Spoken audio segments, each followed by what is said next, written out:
গ্রামীণ হাসপাতালে পানীয় জলের সংকটে পাশে স্বেচ্ছাসেবী সংগঠন চণ্ডীতলা প্রকৃতি।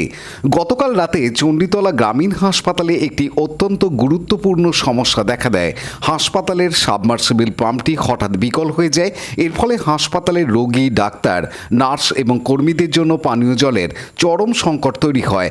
খবর পেয়ে চণ্ডীতলার স্বেচ্ছাসেবী সংস্থা চণ্ডীতলা প্রকৃতি দ্রুত পরিস্থিতির গুরুত্ব অনুধাবন করে তাৎক্ষণিক উদ্যোগ গ্রহণ করে।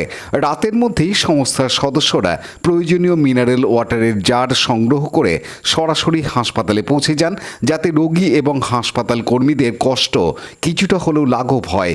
এই মানবিক উদ্যোগে উপস্থিত ছিলেন হুগলি জেলা পরিষদের কর্মাধ্যক্ষ সুবীর মুখার্জি নিজে।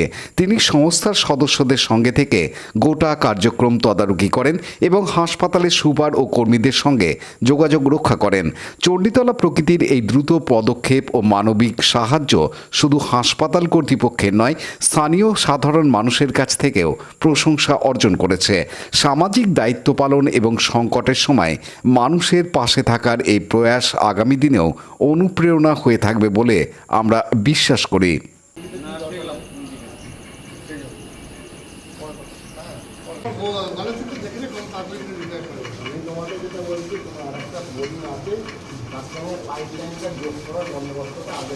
আপনি এই পাইপলাইনের সঙ্গে বন্দোবস্ত কি করতে হয় বলুন। আমি মানে 72 ঘন্টার মধ্যে থেকে তুই ডিএমএস স্যারকে বল।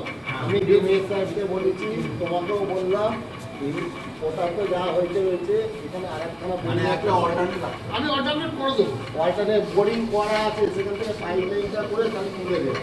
তো তেল কিছু করতে হবে না, তুই আমাকে দে, আমি এস্টিমেটটা করে ডিএমএস স্যারকে বলে, কারণ একটা হাসপাতাল। বরুণ দাসের report, Hooghly TV. Like, share, subscribe করুন হুগলি টিভি। খবর এখন বুক পকেট।